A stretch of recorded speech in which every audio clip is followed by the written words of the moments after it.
சீமான் ஒரு மாற்றா இருக்காரு சார். அவர் யாரு? நாம் புதுசா என்னங்க புதுசா நீங்க வேற பேசிக்கிட்டு களத்துல இல்லாதவங்களை பத்திலாம் கேள்வி கேட்காதீங்க, வேற கேள்வி கேளுங்க சார். அங்கீகரிக்கப்பட்ட கட்சி சார் அவங்க. களத்துல இல்லைன்னு சொல்லிட்டோம். அதெல்லாம் அந்த அங்கீகரிப்பு கொடுத்தது தமிழக வெற்றி கழகத்தின் வாக்குகள். விஜய் மக்கள் இயக்கம் போட்ட ஓட்டில் அங்கீகாரம் பெற்றிருக்காங்க. இப்போ தலைவரே புது கட்சி ஆரம்பிச்சாச்சு. அப்புறம் அந்த ஓட்டு எங்கே போகும்? அவருக்கே போகுமா? இப்போ திரும்ப என் தம்பி விஜய் அப்படின்லாம் ஆரம்பிச்சாரு சார் ஃபர்ஸ்ட்ல இருந்து. திருப்பியும் ஆரம்பிச்சுக்கிறாரா? ஒரு ரவுண்டு முடிஞ்சு அடுத்த சர்க்கிள். அவர் பாணியில வாய்ப்பு இல்லை ராஜா, வாய்ப்பு இல்லை ராஜா, வாய்ப்பு இல்லை. உண்டை வீட்டுக்கு ரெண்டக நினைக்கிற கோஷ்டி. அவரோட ரோல் தான் என்ன சார் இந்த எலெக்ஷன்ல? இந்த எலெக்ஷன்லையா ஊர் ஊரா போய் சுத்தணும், வாங்கணும் காசு. 500 ரூபாயில இருக்கிற காந்தி படத்துக்கு தான் ஓட்டு. இவன் எவனுக்கு ஓட்டு கிடையாது. ₹1 கொடுக்காம ஒரு ஓட்டை வாங்கி காட்ட சொல்றா. 36 லட்சம் வாக்கு.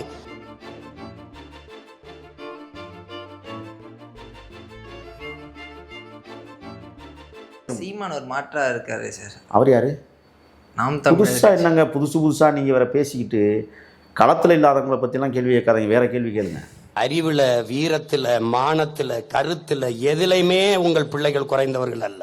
எங்களுக்கு கை கொடுத்து எங்களை வலிமைப்படுத்துங்கள் சார். அங்கீகரிக்கப்பட்ட கட்சி சார் அவங்க. களத்திலே இல்லைன்னு சொல்லிட்டோம். அதெல்லாம் அந்த அங்கீகரிப்பு கொடுத்தது தமிழக வெற்றி கழகத்தின் வாக்குகள்.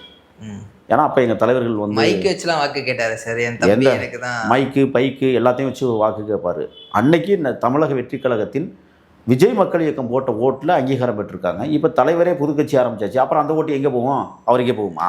சீமான் ஈவேராவை எதுக்குறான், நாம் தமிழ் கட்சியெல்லாம் எதுக்குறான், அவனுக்கு ஓட்டு போடாதீங்கன்னு மேடையில் பேச முடியுமா? ஒன்னால பேசுவியா?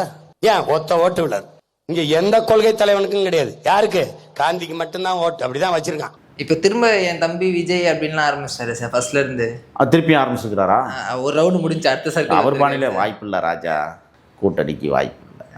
அதனால களத்தில் இல்லை சார். இப்போ மற்ற கட்சிகள் வந்து எதிர்க்கிறாங்க அப்படின்னா அவங்களுக்கு வந்து அவங்க வந்து ஒரு ரீசனாக எதிர்க்காங்கன்னு நம்ம சொன்னோம் சார். நாம் தமிழர் கட்சி அதிகமாக எதிர்க்கிறதுக்கான காரணம் என்ன சார்? தமிழக வெற்றி அதான் சுருக்கமாக கொண்டு சொன்னேன். எங்கள் தம்பிமாருக்கு போட்ட ஓட்டு போகுது.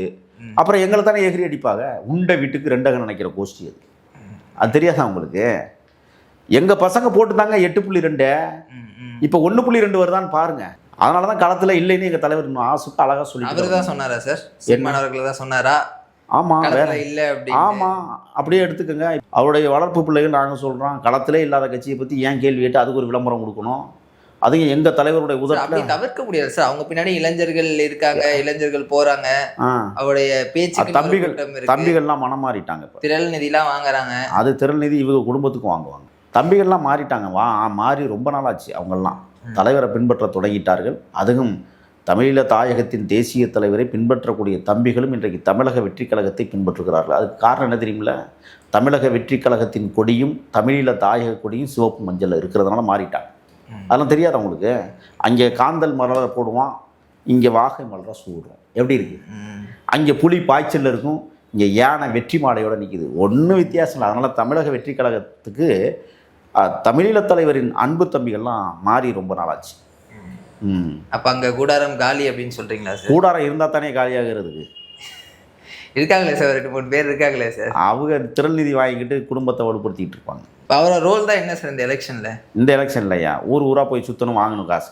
500 ரூபாயில இருக்கிற காந்தி படத்துக்கு தான் ஓட்டு. இவன் எவனுக்கு ஓட்டு கிடையாது. ₹1 கொடுக்காம ஒரு ஓட்டை வாங்கி காட்ட சொல்றா. 36 லட்சம் வாக்கு. அவர்கள் பல குற்றச்சாட்டுகள் வைக்கப்படுது. பணம் வாங்கி கொண்டு ஒரு டம்மி வேட்பாளரை போடுறாரு, ஓட்டுகளை பிரிக்கிறார். அந்த டம்மி வேட்பாளருக்கும் வேலை இல்லை. ஆள் இருந்தா தானே போடுறதுக்கு. அவங்களும் தாவே கேட்க வந்துட்டாங்க. ஆள் பிடிக்கிற வேலையை பார்ப்பாங்க. இப்போ ஆனால் வாடா நில்றா, நானாவது ஒரு 5 லட்சம் கொடுத்து செலவழிக்க வேணா, திரள் நிதி வந்துட்டுன்னு சொல்லுவாங்க. அவ்வளோதான். இன்னுமா சார் நம்பி கொடுக்குறாங்க திரள் நிதி? சில பேர் கொடுப்பாங்கல்ல. இந்த ஈழத்தமிழர்களுக்கு இன்னும் சில பேருக்கு புத்தி வராமல் இருக்குல்ல, அவங்கெல்லாம் கொடுப்பாங்க.